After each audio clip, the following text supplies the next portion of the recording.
ಲಾಡು, ಪ್ರಿಯಾಂಕಾ, ಅಲ್ಲೊಬ್ಬ ಯಾರೊಬ್ಬ ಡ್ರೋನ್ ಪ್ರದೀಪ ಅಂತ ಒಬ್ಬ ಇದ್ದಾನೆ ಅಲ್ಲಿ ಇದರಲ್ಲಿ ಚಿಕ್ಕಬಳ್ಳಾಪುರದಲ್ಲಿ, ಇವನು ಇಲ್ಲೊಬ್ಬ ಕೂಗ್ಮಾರಿ, ಇಲ್ಲೊಬ್ಬ ಮುಟ್ಟಾಳ ಇದ್ದಾನೆ. ಇವರೆಲ್ಲರೂ ಕೂಡ ಪ್ರತಿನಿತ್ಯನೂ ಕೂಡ ಈ ಥರ ಕರ್ಕಶವಾಗಿ ಮಾತಾಡುವಂಥ ಕೂಗುಮಾರಿಗಳು. ನೀವು ಇನ್ಫ್ಲೂಯೆನ್ಷಿಯಲ್ ಪರ್ಸನ್ಸ್ ಅಲ್ಲ.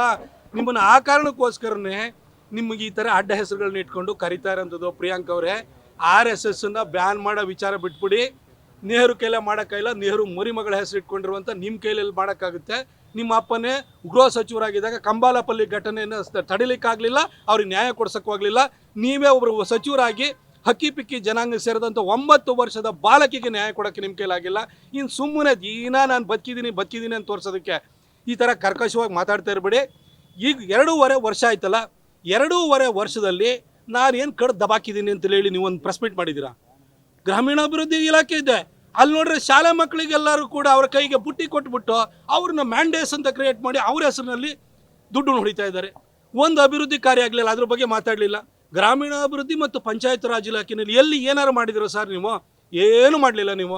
ಹಾಗೆ IT-BTನಲ್ಲಿ ಮೊನ್ನೆ ಬ್ಲಾಕ್ ಬಕ್ ಕಂಪನಿಯವರು ರೋಡ್ ಕಿತ್ತೋಗಿದೆ, ನಾವು ಬೇರೆ ಕಡೆಗೆ ಶಿಫ್ಟ್ ಮಾಡಬೇಕಾಗುತ್ತೆ ಅಂತ ಯೋಚನೆ ಮಾಡಿದರೆ DK ಶಿವಕುಮಾರ್ ಧಮಕಿ ಹಾಕ್ತಾರೆ.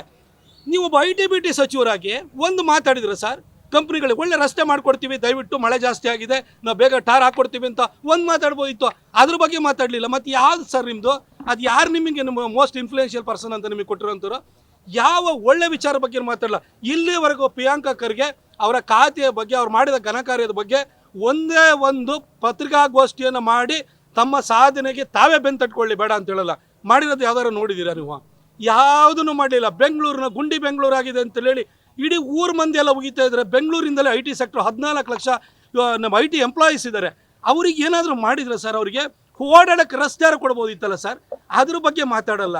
ಆಮೇಲೆ ನಮ್ಮ ಸರ್ಕಾರ 2022-23ರಲ್ಲಿ ನಮ್ಮ ಸರ್ಕಾರ ಬಜೆಟನ್ನು ಮಂಡಿಸಿದಾಗ ಕರ್ನಾಟಕದ ಬಜೆಟ್ಟು 21,000 ಕೋಟಿ ರೂಪಾಯಿ ಸರ್ಪ್ಲಸ್ ಬಜೆಟನ್ನು ಮಂಡಿಸಿದ್ದು.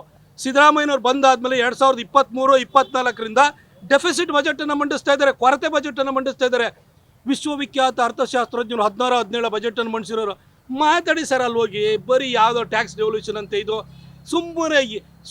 ಸುಮ್ಮನೆ ದಿನ ಕೂಗೋದು.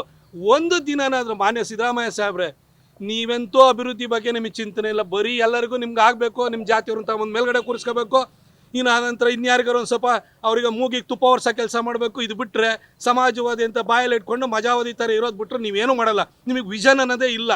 ಆ SM ಕೃಷ್ಣ ಅವರಂತಹ ವ್ಯಕ್ತಿನ ಕೊಟ್ಟಂಥ ಕಾಂಗ್ರೆಸ್ ಆ ಪಕ್ಷಕ್ಕೆ ಹೋದ್ರೂ ಕೂಡ ನಿಮಗೇನು ವಿಷನ್ ಅನ್ನೋದು, ದೂರದೃಷ್ಟಿ ಅನ್ನೋದಿಲ್ಲ. ಅಟ್ಲೀಸ್ಟು ಎಲ್ಲ ಸೋಷಿಯಲ್ ಮೀಡಿಯಾದಲ್ಲಿ ಹೇಳ್ತಿದ್ರೆ ಗುಂಡಿ ಮುಚ್ಚಕ್ಕೆಂತೂ ನಿಮ್ಮ ಕೈಲಾಗಲಿಲ್ಲ. ಈ ಪ್ರಿಯಾಂಕಾ, ಅವನು ಯಾರು ಡ್ರೋನ್ ಪ್ರದೀಪ, ಅವನು ಇನ್ನೊಬ್ಬ ಇಲ್ಲಿರೋವಂಥವ್ರು ಯಾರೋ ಒಬ್ಬ ಲುಚ್ಚ ಒಬ್ಬ ಇದ್ದಾನೆ, ಒಬ್ಬ ವಕ್ತಾರ, ಅವನು ಲಾಡು ಬರೀ ಮೈನಿಂಗಲ್ಲಿ ದುಡ್ಡು ಹೊಡೆಯುವಂಥದ್ದು ಅಷ್ಟೇ. ಆ ಆರೋಗ್ಯದ ಕಿಟ್ ಕೊಡ್ತೀವಿ ಅಂತಲ್ಲಿ 953 ರೂಪಾಯಿ ಕಿಟ್ಟನ್ನು 2,600 ರೂಪಾಯಿ ತಿನ್ಕೊಂಡಿದ್ದಾನೆ. ಅವನಿರ್ಬೋದು. ಈಗ ESI ಸೊಸೈಟಿ ಮಾಡ್ತೀವಿ ಅಂತ ಹೇಳ್ಬಿಟ್ಟು ಅಲ್ಲಿಗೆ 3,600 ಜನ ಸ್ಟಾಫು ಬೇಕು, ಅಲ್ಲಿ 1,200 ಇರೋವಂಥದ್ದು ರಿಕ್ರೂಟ್ಮೆಂಟೇ ಮಾಡೋದಲ್ಲೇ ದುಡ್ಡು ಹೊಡೆಯೋಕೆ ಹೋಗ್ತಿರೋಂಥ ವ್ಯಕ್ತಿ. ಕನಿಷ್ಠ ಇವ್ರ ಬಾಯಾರು ಮುಚ್ಚಿಸಿ ಸಾರ್ ಸಿದ್ದರಾಮಯ್ಯ ಸಾಹೇಬ್ರೆ.